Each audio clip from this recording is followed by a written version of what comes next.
Hi, I'm Shannon Seaver. We're starting a brand new unit. It's on finance, and today we're going to look at section 8.3 of our textbook, compound interest.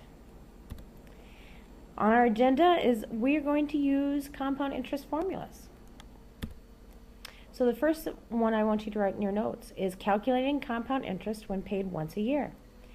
If you deposit P dollars at a rate R, and you notice that it says in decimal form, so that means it's given to you in percent, and you need to change it to decimal. Subject to the compound interest, then the amount A of money in the account after T years is given by this formula. A equals P times 1 plus R to the T power.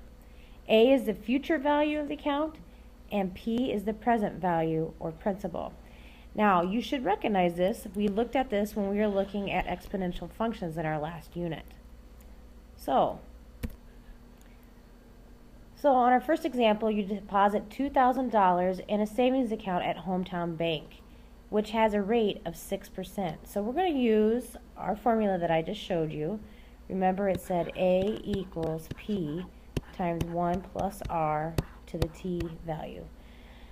RP is this value right here, so it's going to be 2,000 and 1 plus R is 6. We're going to put that in decimal form, which happens to be 0.06 because we divide it by 100 and we put it in decimal form here. And then we're going to take it to 3 years. Okay, so if I simplify that, that's going to be 2,000 times 1.06 to the third power. Okay, so putting that into my calculator, I got $2,382.03. Notice that I'm taking it to the nearest cent, so that's the hundredths place. And when we're dealing with money, that's what we always want to do, is round to the hundredths place. So there's always going to be 2 decimals here. So now we want to find the interest. How much did we pay in interest overall? Well, we're going to take our total amount that we paid, which was $2,382.03. and subtract 2,000 from it, because that's how much we owed. And when you do that, you notice that you have a total of $382.03 is what we paid total in this particular problem. Now we have another example here, and I want you to pause the video and try this on your own and come back and check your work. Okay, so for on the first one, I got $1,216.65.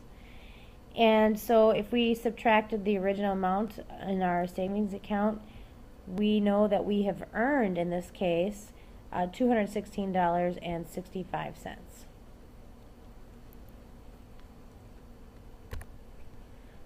Okay, so most accounts are not compounded once a year. Most of the time, when I mean compounded, is the bank is actually calculating the rate it's going to pay you. So it compounds it more than 1 time a year normally. And in that case, we have a new equation here, and it looks just like the old one. Remember, the old one looks like this. Except now that we have these in here, and that just happens to be the amount of times it's calculated a year. So we're going to take R divided by N, and we're also going to take N into the power part of the equation.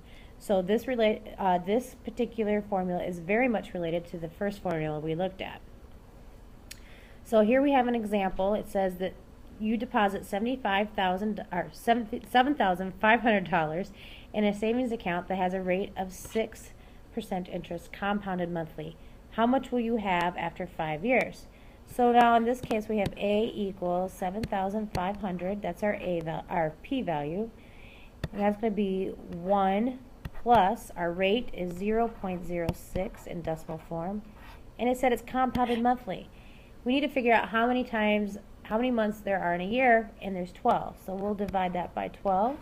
We'll take it to the 12th power times, and we're looking at 5 years here. So let's simplify this down a little bit and then put it in our calculator. So 0.06 divided by 12 happens to be 0.005. And we want to take this to the 60th power because that's 12 times 5. So let's put that in our calculator and figure out what we have total here.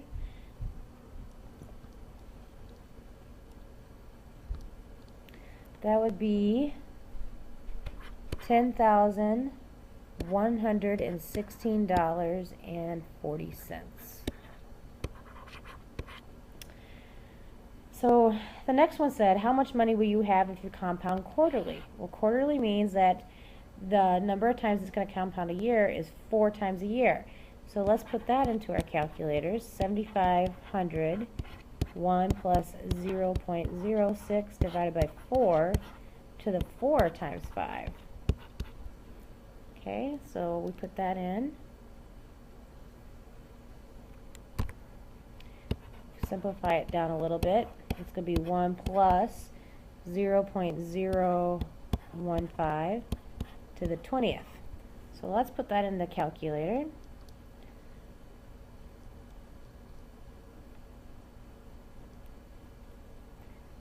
The 20th power.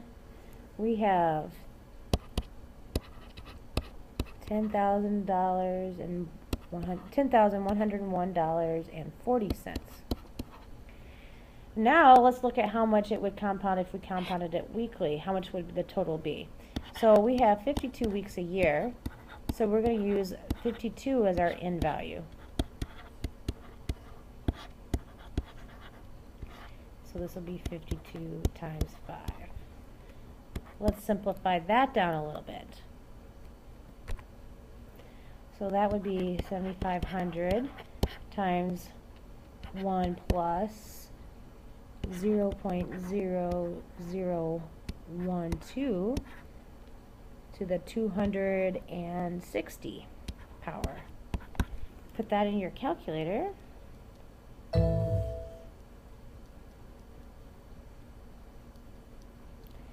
You would get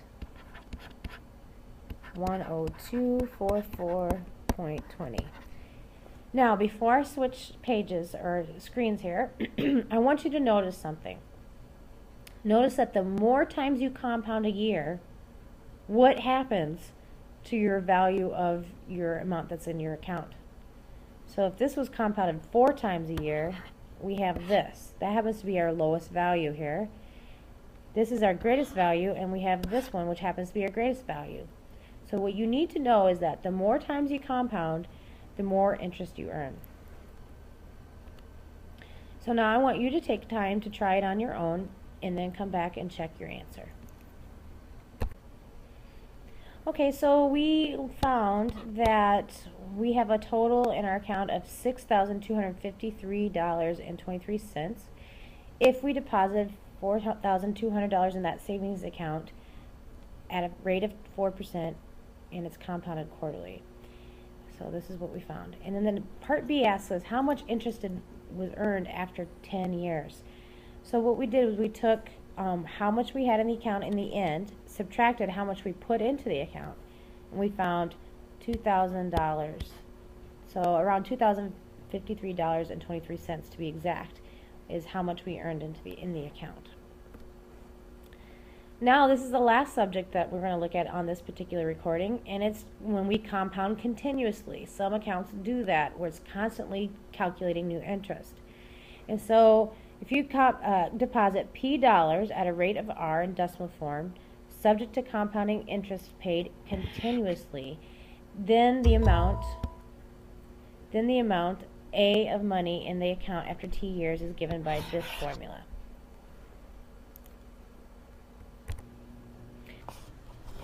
Okay, on this one we have $8,000 in an account for 6 years, but we have 2 choices. One account that earns 7 per year compounded monthly, and the other account is 6.85 per year compounded continuously. So let's look at plan A, compounded monthly. We're going to use A equals P times 1 plus R over N to the NT. So in this one we have $8,000, and we have 1 plus 0.07 in decimal form, compounded monthly, so that would be 12 times a year, and that's going to be 12 times T, which happens to be 6 years, right? So we can simplify this out a little bit and look at 0.07 divided by 12, and that's going to be 0.00583. And then 12 times 6, which would be 72. So it'll be the 72 power. All right, so let's put that into our calculators here. 8,000 times 1.00583 to the 72nd power, and you get 12,149.2 for a total on Plan A. Let's look at Plan B. This is compounded continuously. So we're going to use A PERT. A equals P little e to the RT. Okay? So now if we do that, we have $8,000, and we're going to times that by E to the power of 0.07 times 6 years. So let's put that into our calculators. 8,000 times E of 0.07 times 6. And on that one, I have a total of $12,175.70. So if you notice the difference between these two investments, which one's better? Well, we earn about $25 more, a little bit down there. So anyway, so we earn a little bit more with it being compounded continuously. So we would pick this one. That is the end of our video for today. If you have questions, please bring them to class.